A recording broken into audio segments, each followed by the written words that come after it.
Chapter 2. I resisted all the way. A new thing for me, and a circumstance which greatly strengthened the bad opinion Bessie and Miss Abbott were disposed to entertain of me. The fact is, I was a trifle beside myself, or rather out of myself, as the French would say. I was conscious that a moment's mutiny had already rendered me liable to strange penalties, and like any other rebel slave, I felt resolved, in my desperation, to go all lengths. "Hold her arms, Miss Abbott. She's like a mad cat." For shame, cried the lady's maid. "What shocking conduct, Miss Eyre, to strike a young gentleman, your benefactress's son, your young master." "Master? How is he my master? Am I a servant?"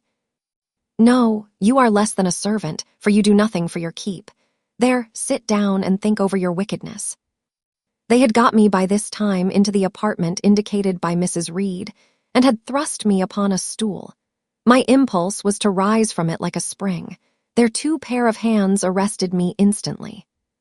"If you don't sit still, you must be tied down," said Bessie. "Miss Abbott, lend me your garters, she would break mine directly." Miss Abbott turned to divest a stout leg of the necessary ligature. This preparation for bonds, and the additional ignominy it inferred, took a little of the excitement out of me. "Don't take them off," I cried. "I will not stir." In guarantee whereof, I attached myself to my seat by my hands. "Mind you don't," said Bessie, and when she had ascertained that I was really subsiding, she loosened her hold of me.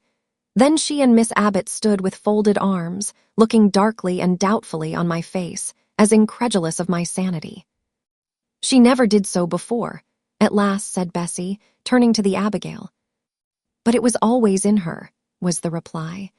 "I've told Mrs. often my opinion about the child, and Mrs. agreed with me. She's an underhand little thing. I never saw a girl of her age with so much cover." Bessie answered not, but ere long, addressing me, she said, "You ought to be aware, miss, that you are under obligations to Mrs. Reed. She keeps you. If she were to turn you off, you would have to go to the poorhouse." I had nothing to say to these words. They were not new to me. My very first recollections of existence included hints of the same kind. This reproach of my dependence had become a vague sing-song in my ear, very painful and crushing, but only half intelligible. Miss Abbott joined in. "And you ought not to think yourself on an equality with the Mrs. Reed and Master Reed, because Mrs. kindly allows you to be brought up with them. They will have a great deal of money, and you will have none. It is your place to be humble, and to try to make yourself agreeable to them." "What we tell you is for your good," added Bessie, in no harsh voice. "You should try to be useful and pleasant, then, perhaps, you would have a home here. But if you become passionate and rude, Mrs. will send you away, I am sure." "Besides," said Miss Abbott, "God will punish her. He might strike her dead in the midst of her tantrums, and then where would she go? Come, Bessie, we will leave her. I wouldn't have her heart for anything. Say your prayers, Miss Eyre, when you are by yourself, for if you don't repent, something bad might be permitted to come down the chimney and fetch you away." They went, shutting the door and locking it behind them. The Red Room was a square chamber, very seldom slept in.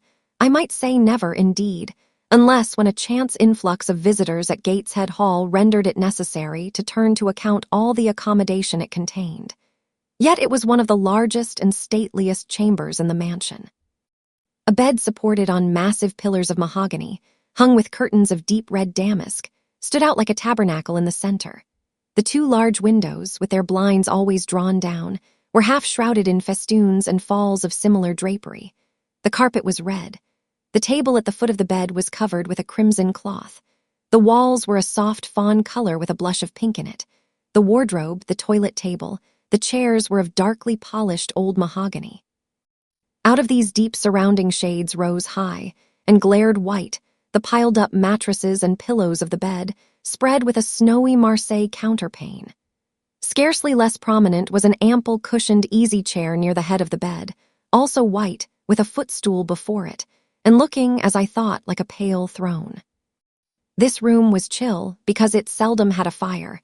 It was silent because remote from the nursery and kitchen. Solemn because it was known to be so seldom entered. The housemaid alone came here on Saturdays, to wipe from the mirrors and the furniture a week's quiet dust.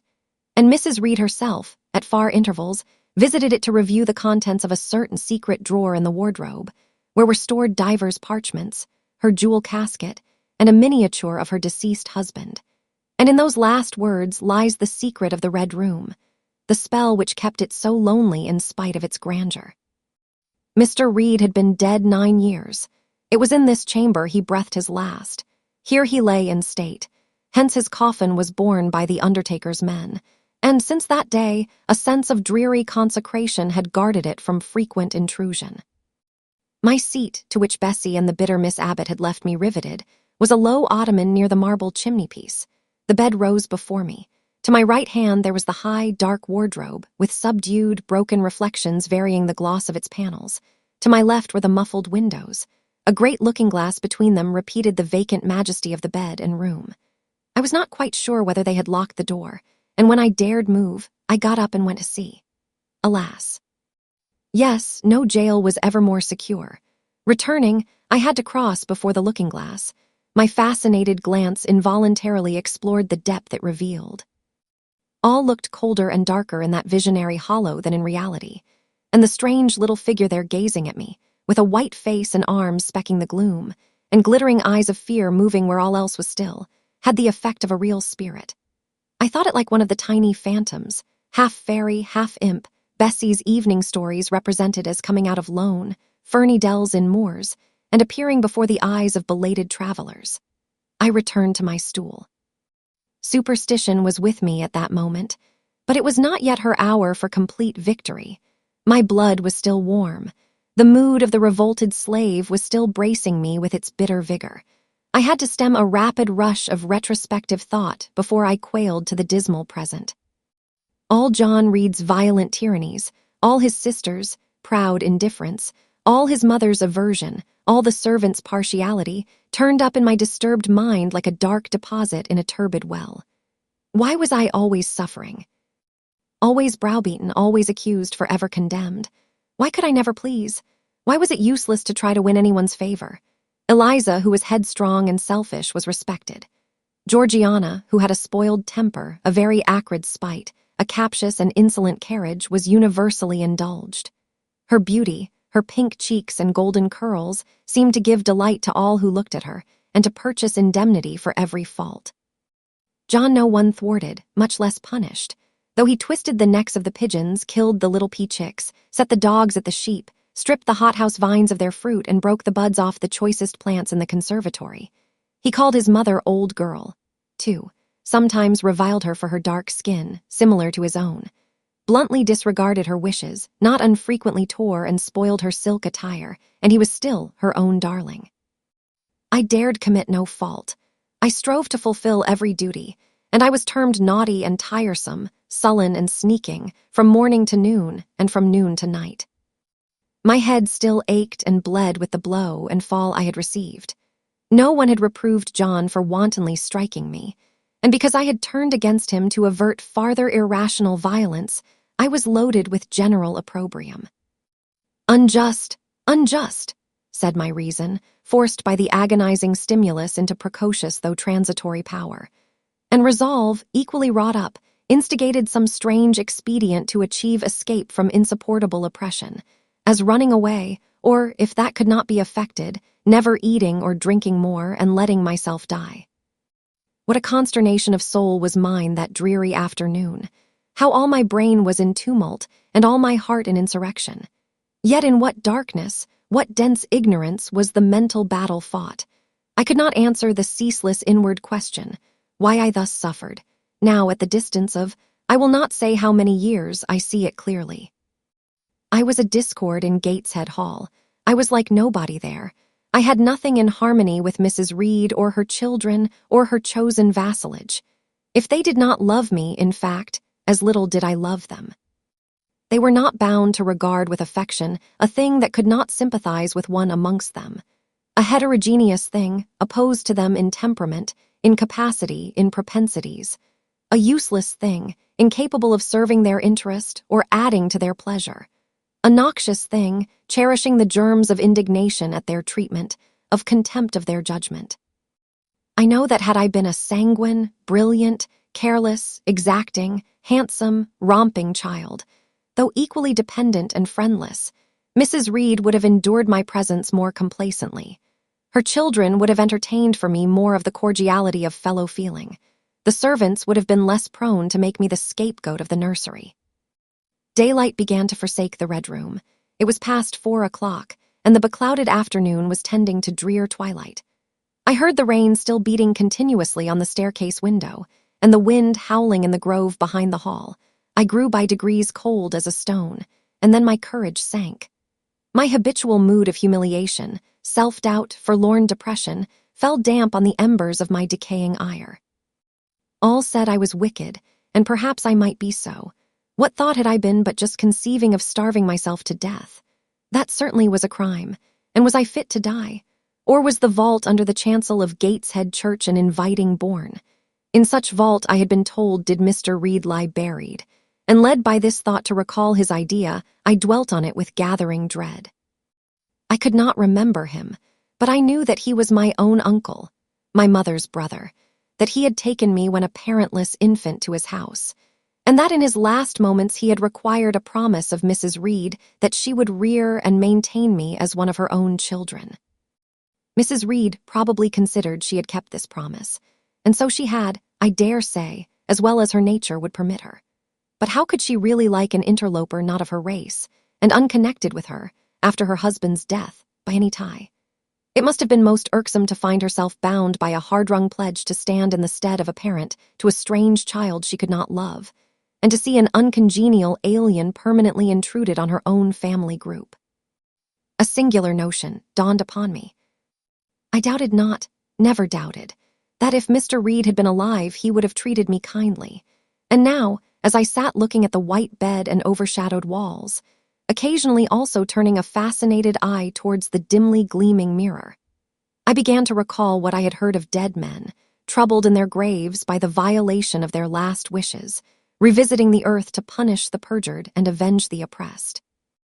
And I thought Mr. Reed's spirit, harassed by the wrongs of his sister's child, might quit its abode, whether in the church vault or in the unknown world of the departed, and rise before me in this chamber.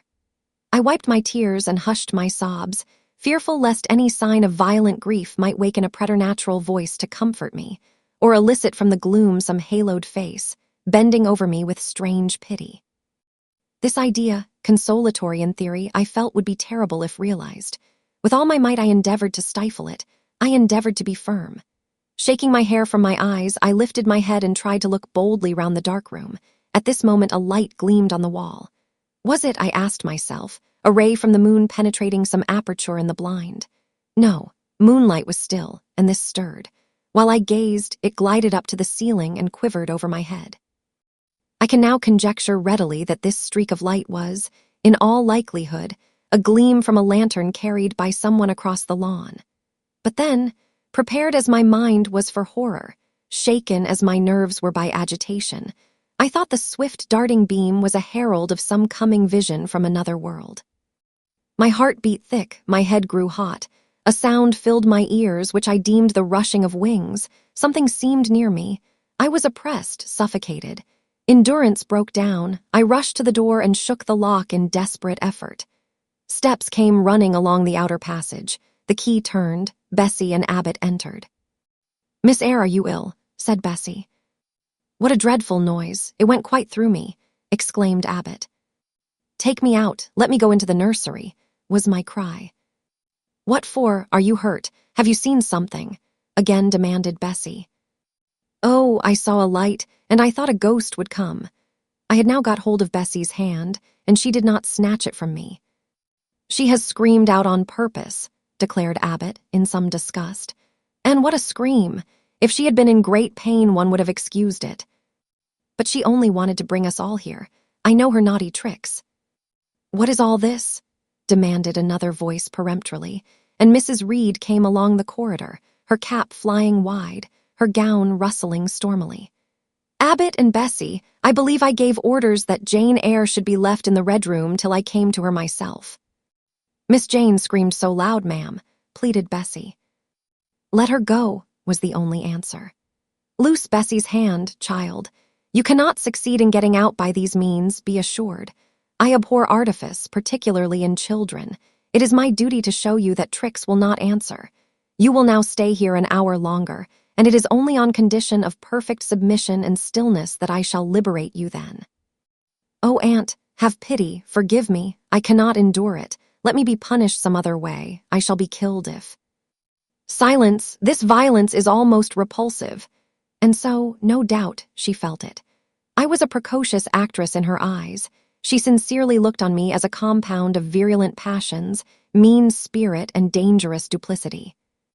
Bessie and Abbott having retreated, Mrs. Reed, impatient of my now frantic anguish and wild sobs, abruptly thrust me back and locked me in without farther parley. I heard her sweeping away, and soon after she was gone, I suppose I had a species of fit. Unconsciousness closed the scene.